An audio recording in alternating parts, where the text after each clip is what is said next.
और सर पे कर्ज था, जेब खाली थी और सपने थे मेरे सितारों के, वर्दी के सपने। मुझे जॉब की टेंशन नहीं थी, मुझे सिर्फ वर्दी चाहिए थी। मेरे साथ साथ घर वालों के भी सपने टूटे। मैं ये सोचकर उस दिन दौड़ा था कि आज या तो दौड़ निकलेगा या दम निकलेगा। जब मैंने ग्रेजुएशन कंप्लीट की तो फाइनेंशियल कंडीशन बहुत ज़्यादा अच्छी नहीं थी और सर पे कर्ज था, जेब खाली थी और सपने थे मेरे सितारों के, वर्दी के सपने। घर आया तो घर के सामने हमारी एक ज़मीन थी, ठीक घर के सामने। अम्मी ने कहा कि इसको हम बेच देते हैं बच्चों की पढ़ाई के लिए। वहाँ एक ट्रेंड था, ज़्यादातर लोग सऊदी जाते थे या फिर बाहर जाकर काम करते थे। अम्मी स्ट्रिक्ट रहीं, बोली कि नहीं, हमारे बच्चे पढ़ेंगे। और अम्मी के कुछ गहने थे वो भी बेचे गए। फाइनली मैं पटना आया। पटना आने के बाद एक हफ्ते तक इधर उधर घूमता रहा, कोचिंग्स के चक्कर लगाता रहा, बट कहीं कुछ समझ में नहीं आ रहा था कि कहाँ शुरू करूँ। और फिर से परेशान हुआ तो मेरे एक सीनियर दोस्त थे, उन्होंने रहमान सर के बारे में बताया कि वहाँ जाओ। रहमान सर के यहाँ गया, उनके क्लास ली, बहुत मोटिवेशन मिला। 2012 के लास्ट में मैंने आरपीएफ सब इंस्पेक्टर का एग्ज़ाम दिया और क्वालिफाई किया। रनिंग भी क्वालिफाई कर गया फिजिकल में। चेस्ट मेजरमेंट में 0.5 सेंटीमीटर से मैं डिसक्वालीफाई हो गया। और ये जो 0.5 सेंटीमीटर होता है ना, इसको आप साल में कन्वर्ट करो तो बहुत ज़्यादा लंबा हो जाता है ये। 2015 में फिर बिहार एसआई का पेपर दिया, रिजल्ट आया, उसमें भी नहीं हुआ।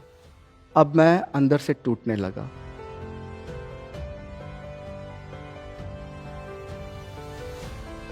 मेरे साथ साथ घर वालों के भी सपने टूटे। अम्मी ऐसे रोईं जैसे मैं मर गया हूं।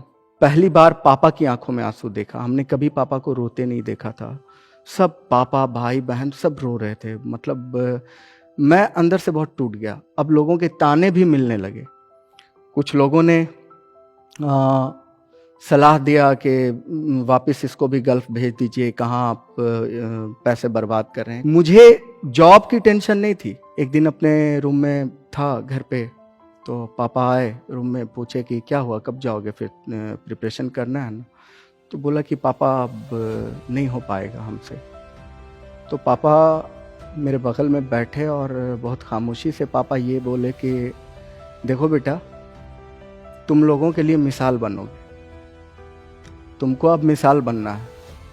4 साल लगभग तुमको हो गया, 5 साल प्रिपरेशन करते, अब तुम लोगों के लिए मिसाल बनोगे। और दूसरा मोटिवेशन पापा के बाद रहमान सर दिए। 2019 का जो ईयर था वो मेरे लाइफ का टर्निंग पॉइंट था। 64th बीपीएससी का प्री क्वालिफाई किया और उसका मेंस भी लिखा मैंने। नेट का पेपर क्वालिफाई किया, एक्साइज का प्री मेंस सब क्वालिफाई किया। लेकिन एक चीज़ मैंने ये किया था कि इस बार मैंने किसी को अपने रिजल्ट और एग्ज़ाम के बारे में घर में भी नहीं बताया। ये सिर्फ मेरा छोटा भाई जानता था और मेरे कज़न ब्रदर शाहबाज भैया जानते थे और 2-4 दोस्त। क्योंकि डर ये था कि फिर सपने टूटेंगे, फिर सबका दिल टूटेगा। हज भवन से कॉल आया फिजिकल के लिए। ट्रैक पे मैं रनिंग के लिए खड़ा हुआ तो मैं ये सोचकर उस दिन दौड़ा था कि आज या तो दौड़ निकलेगा या दम निकलेगा। और ये सोचते हुए मैं दौड़ा। अल्हम्दुलिल्लाह सारे स्टेजेस पार करता हुआ और मेरा हो गया सब कुछ कंप्लीट। एक्साइज एसआई में मेरा सिलेक्शन भी हो गया। तब घर में बताया और घर वाले शॉक थे, सरप्राइज थे कि मतलब ये कैसे हुआ। तो फिर मैं बताया कि इस वजह से मैंने छुपाया था। और इस बार फिर सबकी आंखों में आंसू। जब घर में ये पता चला, सबकी आंखों में फिर से आंसू था। मेरे फेलियर पे नहीं, इस बार मेरे सक्सेस पे।